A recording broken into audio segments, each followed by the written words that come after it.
Truman Capote's most inspiring and most imitated book was In Cold Blood. It was a book that would change the landscape of American media in the 20th century by combining journalism with narrative fiction. Capote was born in New Orleans on the 30th of September, 1924. He was a part of the post-World War II dark style of writing that placed eccentric characters in unusual situations.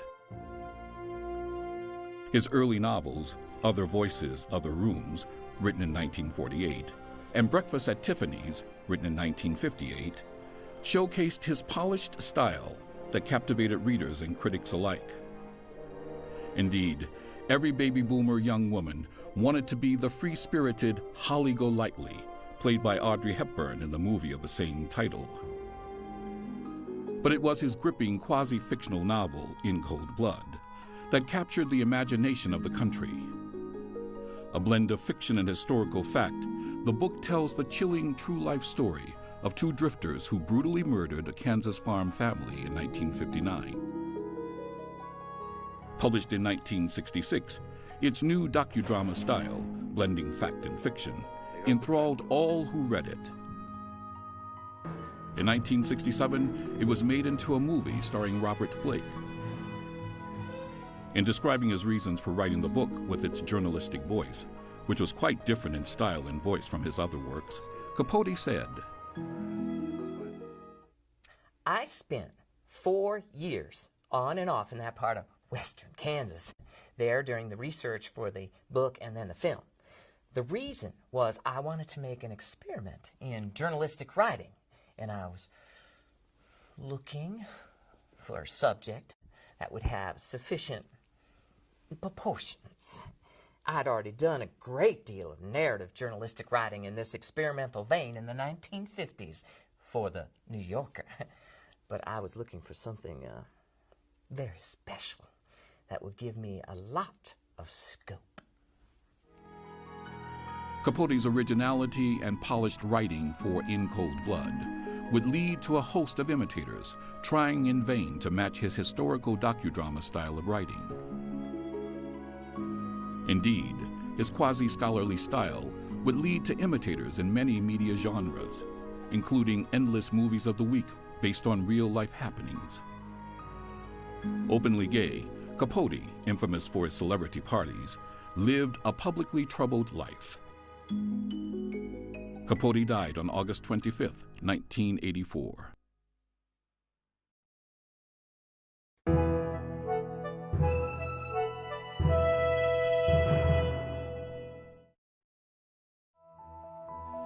He is perhaps best remembered for his dark comedic style, wry voice, fantastic and realistic elements. He is author Kurt Vonnegut. Vonnegut was born on November 11, 1922 in Indianapolis, Indiana. He fought in World War II and was captured, spending part of the war in Dresden, Germany. He was there in February 1945 when 1,000 Allied planes bombed the city and obliterated it. This experience deeply shaped Vonnegut's worldview, a worldview that echoed the European existential tradition, a worldview that essentially saw all of human activity as inescapably destructive. Returning home after the war, Vonnegut became a science fiction writer, but that would change in his transitional novel Cat's Cradle, with its mysterious Ice-9 substance. After that, like fellow author Joseph Heller, Vonnegut was a member of the dark comedy school of writing, using satire to point out the flaws in life. Yet Vonnegut also developed a unique style and voice. A style and voice as unique as 19th century humorist Mark Twain's. A style and voice as unique as a fingerprint. Vonnegut blended space travel and fantastic inventions with fantasy to create memorable characters and places. His most inventive and significant novel, Slaughterhouse-Five, contains a host of memorable characters, including Billy Pilgrim, a man who has become unstuck in time and can travel from one part of his life to another like walking through a door. Slaughterhouse-Five rests squarely on Vonnegut's Dresden experience and reveals Vonnegut's gloomy view of humanity. Meeting head-on with what he sees as humanity's appetite to destroy itself, Vonnegut moralizes that humanity's only hope for survival lies in a comic awareness of human folly. Written in 1969, Slaughterhouse-Five seemed written not only to expose the destructive potential of the Cold War, but also as an anti-Vietnam War exclamation.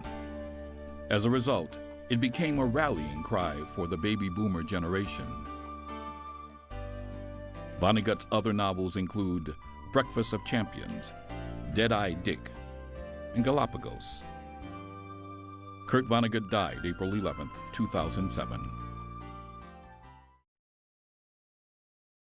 If the Holden Caulfield character in J.D. Salinger's Catcher in the Rye had grown to old age, he would have become the main character in John Updike's famous Rabbit series.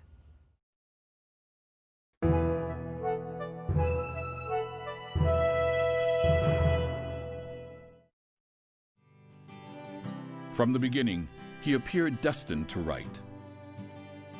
Born at the height of the Lost Generation era, his mother encouraged his writing talent.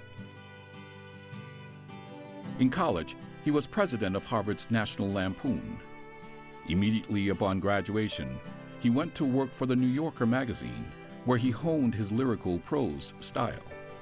He is author John Updike. Updike was born March 18, 1932, in Chillington, Pennsylvania, an area that would become the setting for his most famous novels, his Rabbit series. Rabbit Run, Rabbit Redux, Rabbit is Rich, and Rabbit at Rest. These four novels paint a bleak picture of American suburban life through their main character, Harry Rabbit Angstrom, who mirrors the dominant version of the American dream after World War II. It is the story of a nation's great contradiction. With wealth comes security, but at the same time alienation and a lack of individual meaning in life. Updike's Rabbit series debuted in 1960 with Rabbit Run. Using Updike's innovative present-tense writing style, the tagline from the movie poster, "3 months ago, Rabbit Angstrom ran out to buy his wife cigarettes. He hasn't come home yet," captures the essence of this novel.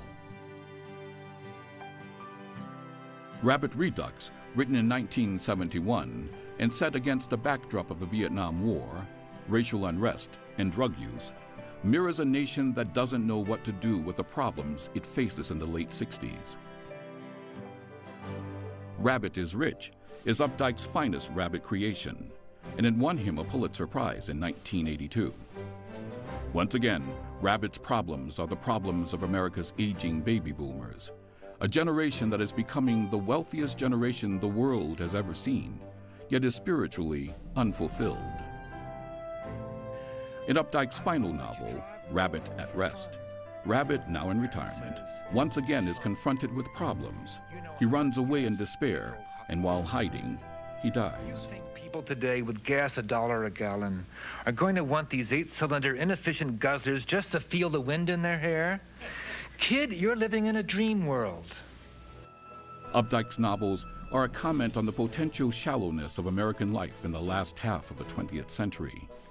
Indeed, the series follows the evolution of the baby boomer generation from the 60s to the end of the 20th century. John Updike in the 21st century continued to write from his home in Beverly Farms, Massachusetts.